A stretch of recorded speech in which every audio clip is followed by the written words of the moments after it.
Sawadee Cup and welcome back in your life. Another episode for the Funkit Pod.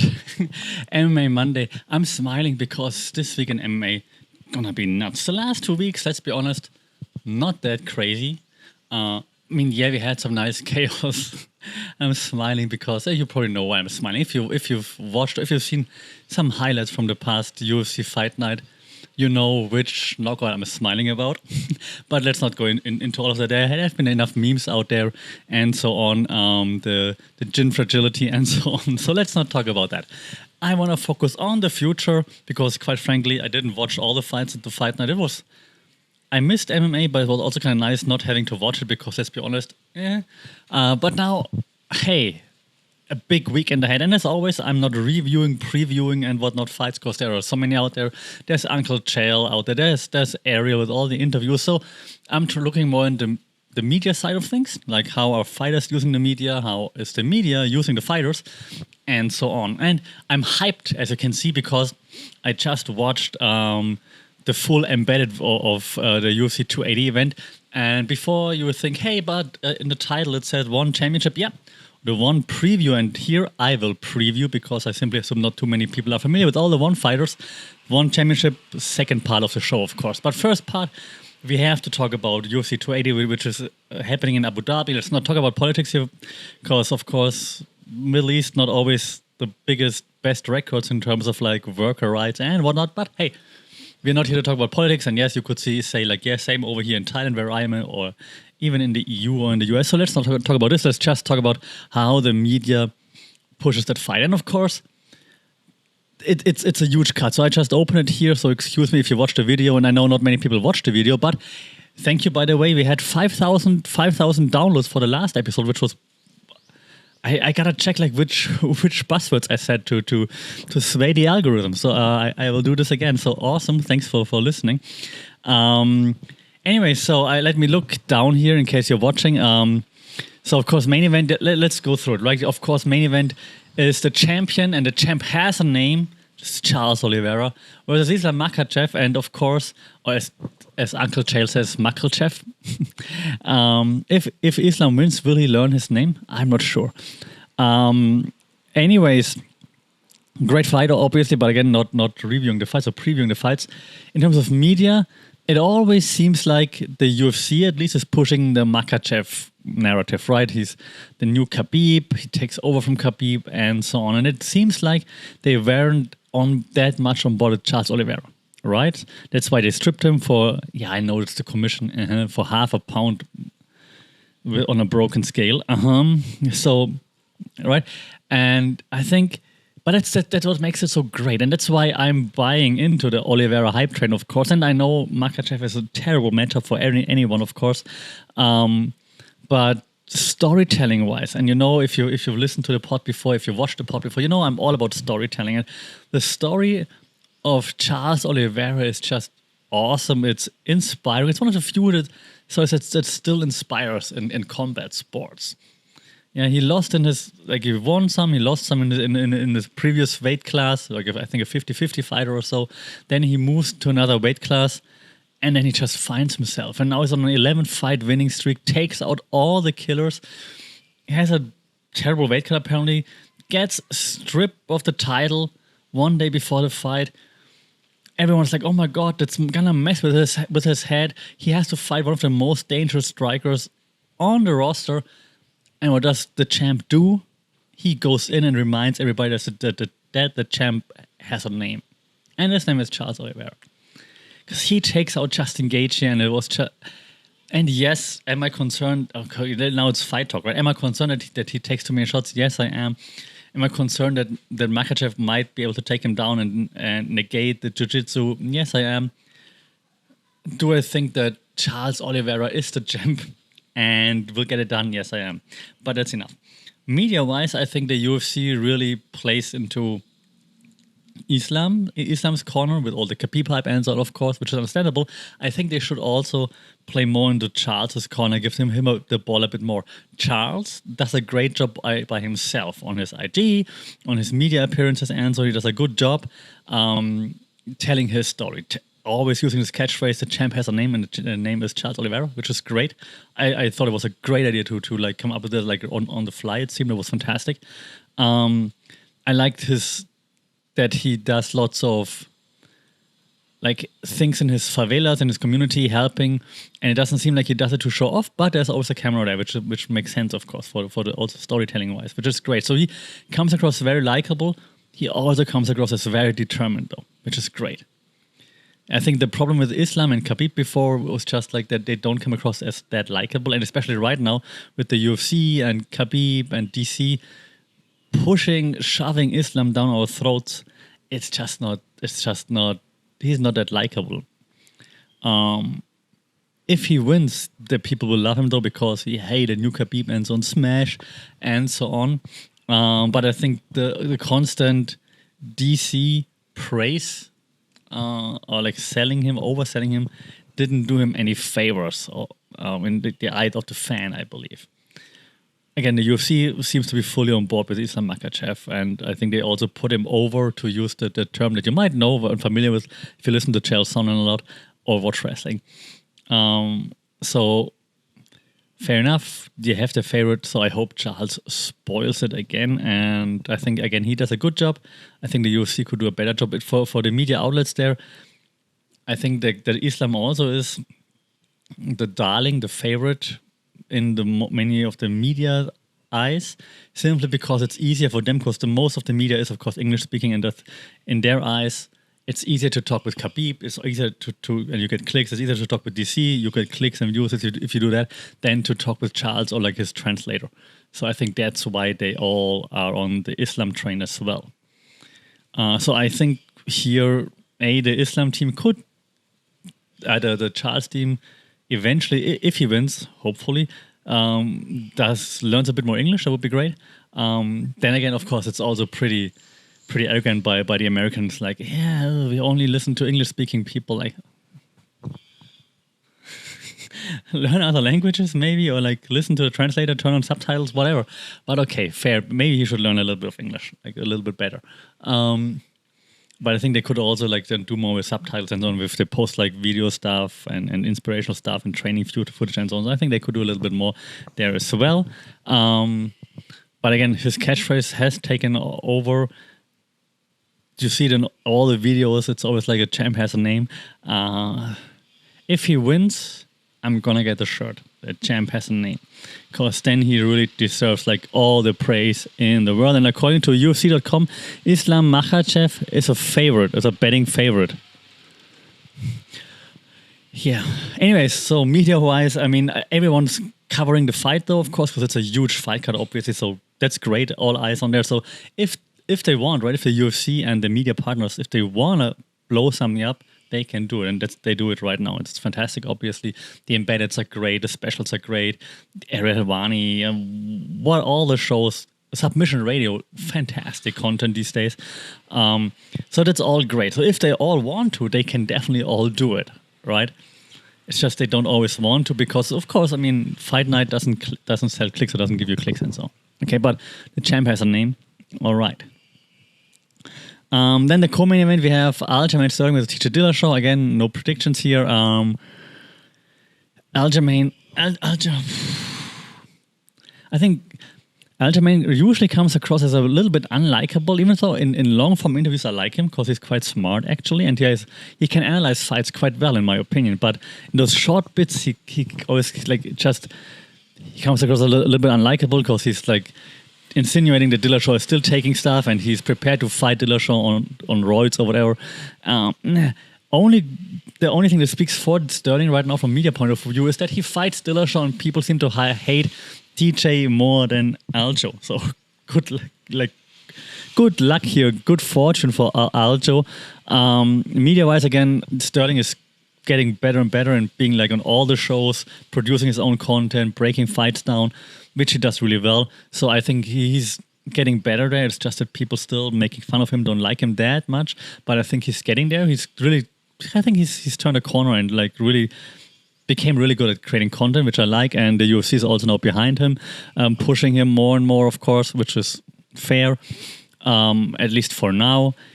TJ Dillashaw doesn't do much media, I think, doesn't put that much out there. Maybe he doesn't need it anymore. Probably different focus, but still, I think he could do a bit more because he's still the snake for most fans out there or people that follow casually. So I think he could just put more on like his comeback journey. Also, the UFC could focus more on like his comeback and so on. In the embedded now, they had like some training footage from DJ, which is great, but it's like really fancy training, like not like grinding. It's like more like in a pool with like fancy stuff, which is cool. But I think they could have chosen different footage there, for example. The third bout is also bantamweight, of course. As you know, it's Petr Yan. Because I can't pronounce Piotr, because everybody should pronounce Piotr. Why is it Peter on the web? Petr Yan versus Sean O'Malley, which was a crazy matchup. They were number 1 contender versus number 12. Sean O'Malley, of course, is great with content. He's everywhere, twitching, streaming, whatever. You can't escape him. I'm a bit annoyed by him, but if he backs it up here, then it's all deserved. Petr Yan, same problem as Charles Oliveira, I think, just because he's not an English speaker. His tweets clearly aren't written by him. Clearly his manager, I guess, but clearly not him. Yeah, so he should just maybe learn a little bit more English because of the ignorant Americans. And sorry, and maybe then people would also like him more. Yeah, the UFC is clearly behind Sean O'Malley. So yeah, media-wise, of course, the same that applies that I just said with Charles and Islam before. He even more so because Sean O'Malley is American, he's English native speaker, and so on. So yeah. But that, yeah, we covered this. Then we had Beneil Dariush versus Mateusz Gamrot. Same thing here. Even though Beneil Dariush is a native speaker, he's American, he doesn't get that much coverage. So I'm wondering what happens there. I haven't seen much besides the latest UFC posts. Really interested to see where this goes from here, because then clearly the winner is clearly like lined up for one of the next title shots, of course. And then we have like the first bout on the main card is Caitlin Chukagian versus Manon Fiorot. No one talks about it, right? Again, like women's fight. Caitlin Chukagian is the number 1 contender in flyweight. Really? Okay. But yeah, so interesting. UFC should do a better job here building this up, or the media as well, I think. The one fight that's very interesting they're all good fights, but on the prelims is, of course, remember the name, what's his name? Belal Muhammad versus Sean Brady, which should be really interesting. Yeah, Belal tries very hard, and I think it works for him, apparently. I'm not a big fan of his content, but at least I appreciate that he's putting so much content out there, which is great. And he's everywhere, so you can't escape him. And in this case, I mean it positively, because like then he gets the show that he has to remember the show. He's on the UFC or ESPN breaking down stuff. Great. So I mean, it works for him. It's not, in real life he probably would not be vibing, which he doesn't care about. Obviously, he doesn't have to. Just saying. So it's not my cup of tea, like his style, but I appreciate the hustle, and I think he's doing a great job catching an audience and so on. So that's great. So props for that, and no hate. Just explaining, so props for that. Okay, we also have Caio Borralho on there against Mahmoud Muradov. Borralho, like very cerebral, and as last time out there, very handsome guy. Speaks English, even though he's from Brazil. And if he wins here, I think they're gonna.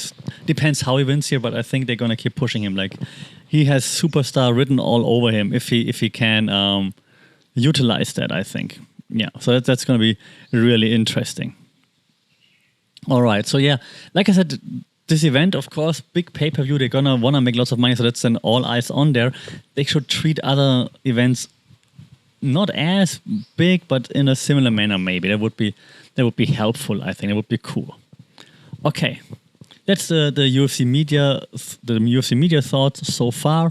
We will break it down afterwards, of course, what happened with the media, who used the media the best, who had the best call-outs, and so on. All then after the event, a bit more detail there.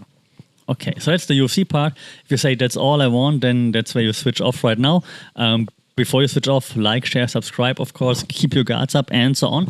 If you're a hardcore MMA fan or you're into one, since it's now moved to Prime, which I don't like for one reason, it's early in the morning here in Asia because it's American prime time, of course, prime time. And so it's very early here in Southeast Asia. But hey, great. I'm glad they get more exposure there. So Now talking one championship, previewing one championship. Here we go. One on Prime, video 3, headlined by John Lineker versus Fabricio Andrade. And yeah, let's just break it down. Like, break down the fights for you. So, I mean, you probably know John Lineker if you've been watching MMA or slash UFC for a while. He's been in the UFC, then moved over to one championship after his contract expired, got let go, I'm not sure. And now he's the champion, Hands of Stone. He didn't win the championship that convincingly, in my opinion, and also his first fight wasn't as convincing as one championship makes you want to believe. So they're like, he's the super mega puncher and so on. I mean, he did win, so congratulations. It was just not as convincing as one championship makes it out to be. Like, he was in trouble in his fight, but he won, so congratulations. So then he fights Fabricio Andrade, who's like, a nickname is Superboy, Wonderboy, Superboy, something like this. Quite young, flashy, also from Brazil, as you can guess from the name. I'm intrigued. I don't think Fabricio Andrade has faced anyone as gutsy, maybe as John Lineker yet. But I'm also not sure if John Lineker has faced anyone as of late that's as flashy and that just doesn't care as like Fabricio Andrade. Fabricio Andrade is not scared. He's like, I'm going to go out, I'm going to do my thing, going to show off, put on a show, and I'm going to beat your ass while doing it. So I'm not sure if Lineker still got it. And if he does, then congratulations and then tip of the hat and all those things. Let's see if he can fend off the new up-and-coming star. If Andrade pulls it off, I think one is going to flood your socials with videos of Fabricio Andrade. So that's going to be an interesting fight. Lineker not as exciting these days anymore, but still like very cerebral and of course very boxing heavy usually. But Fabricio Andrade brings the fire, so that's going to be interesting. I think I'm looking forward to it. So great fight. If you're not familiar with Fabricio Andrade, watch that fight. It's going to be fun. Co-main event, we have Recian Ersel, lightweight Muay Thai World Championship, the champion Recian Ersel fighting out of Suriname and based in the Netherlands. So very tall Dutch kickboxer, Muay Thai fighter, and he fights the new Thai Hope, and he got really propelled up there. Sinsamut Klimi came out of not out of nowhere. Like, he's been known for a while now. Also here in Thailand, he's from Thailand. But like in the one scene, I think he's got like 2 fights or so in one championship, and also he's in a championship match. He punches with power. He's a real power puncher. Sinsamut. Recian Ersel is elusive. Lots of pressure, forward pressure. Lots of kicks too, elbows. Like, Ersel doesn't stop usually. He just keeps going, which is great. And he's pretty tall. I'm really curious to see like the size difference between Ersel and Sinsamut. I remember when Ersel fought Nicky Holzkin for the title, like, Ersel was just so much taller than Holzkin, and Holzkin couldn't come close. So a really interesting fight. Now also Sinsamut like really showed off the last 2 times with 2 knockouts in his last 2 fights, I believe, if I'm not mistaken. So there should be an interesting bout here. I haven't seen anyone getting Ersel in any kind of trouble, like in real trouble yet. Like in last fight, the first 2 rounds or so were even, but then round 3 he just switched it on and just shifted into another gear, and then he just took it from there. So I got Ersel, but I mean, I'm in Bangkok, right? So hey, I'm all for another Thai champion. So Chokdi kon Sinsamut. But it's going to be really tough to dethrone Recian Ersel. I think you can't go via points probably. If Sinsamut takes it, probably knock out with a heavy punch round 2 or something. But I do think Recian Ersel will be able to avoid that and then just put it on Sinsamut in the later rounds. Another flyweight Muay Thai World Grand Prix final bout then between Superleg Gyatmugao and Panpayak Chitmanong. Panpayak out of like Chitmanong, you might have heard that name before. It's the gym that also Rotang trains out of. So we have Superleg versus Panpayak. You might not be familiar with those fighters, understandable. Here in Thailand, they're big names, and they're gonna put on a show. If I had to pick, it's hard. Like, it's really like, I mean, Superleg has been like one of the favorites for a while now, so I would say sure Superlik probably the favorite here, but Panpiak is also really great, elusive. Great fight. Like, if you're into Muay Thai, that's a great fight to watch. We have featherweight Muay Thai between Kim Chae-wong and Shamil Gazanov from Russia. Interesting. I don't know much about Shamil, to be honest. But the last time I said that, I said I don't know much about this one fighter. He was making his debut, so I don't know much. And then this fighter won, so I'm not gonna discount him or discredit him now. Maybe that's what he does. He's like the debuts over the last few weeks in one championship were all very successful for the new fighters. So great. The show stealer gonna be the first card on the main the first fight on the main card. Jeremy Miado versus Daniel Minity Williams. Daniel Williams is a savage. It's a strawweight bout, MMA in this case. I have to say it because Daniel Williams competes in Muay Thai as well. That's a strawweight bout, MMA, and Daniel Williams, he just doesn't stop. I say it all the time when he fights. Like he's awesome.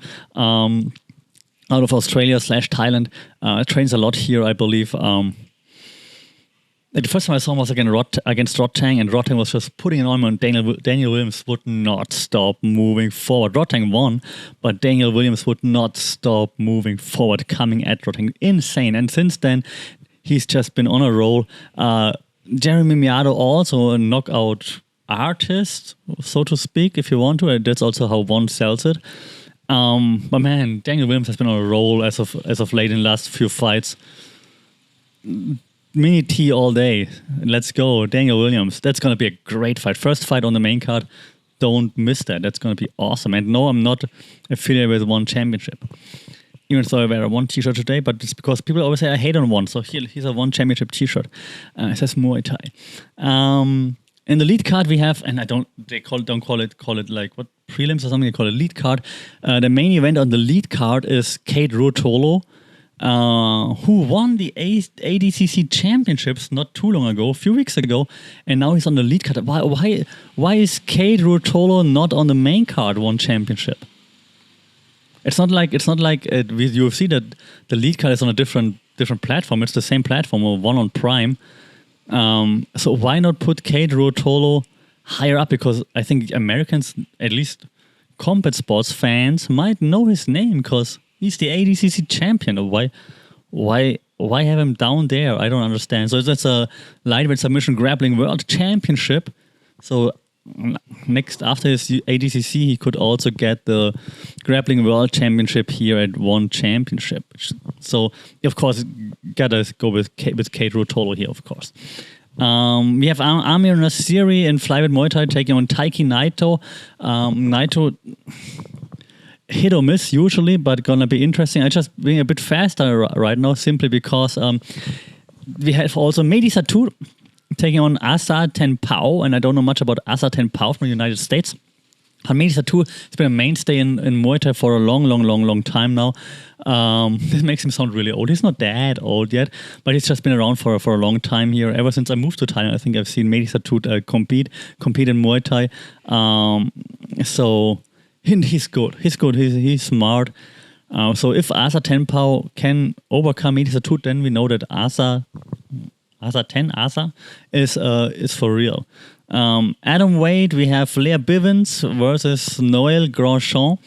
Last time around, Leah Bivens' opponent missed weight the day before, and then she got really mad, understandably.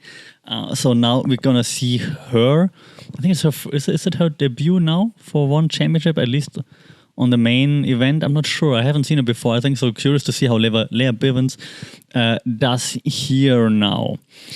And then there are two in-stadium after main events fights.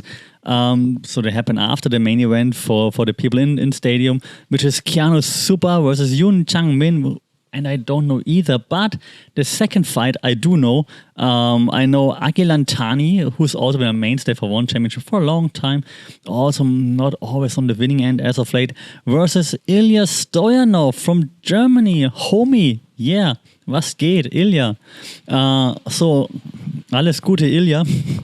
I don't know Ilya Stoyanov, but I just saw that he's from Germany, which is great. Agilan Tani win some, lose some, lose some, lose some, win some, lose some, lose some. But definitely always there to put on a show. So that's also it's also a nice idea to have like those after main event matches to maybe like slowly ease out. You can still stay there a little bit, watch a few more bouts. Good idea, I think. All right, so that's the preview for One Championship, One on Prime Video 3. Let me know your picks, what you think about the event, and of course we also break it down once the event is over to see that I was right with all my picks, obviously, and then also look at how did the fights go, who used the media wisely. In One Championship, they don't really do call-outs that much, but let's see, maybe something happens, and then we'll have a detailed breakdown afterwards. All right, so that's it for this week for the MMA Monday. That's Back in Your Life. The original, of course, as you know. As always, thanks for being with me. Don't forget to like, share, subscribe, rate this podcast on all the platforms, because then we can get a bigger audience, which would be awesome. More discussions. Until then, stay safe, take care. Keep your guard up. Sawadee Krap.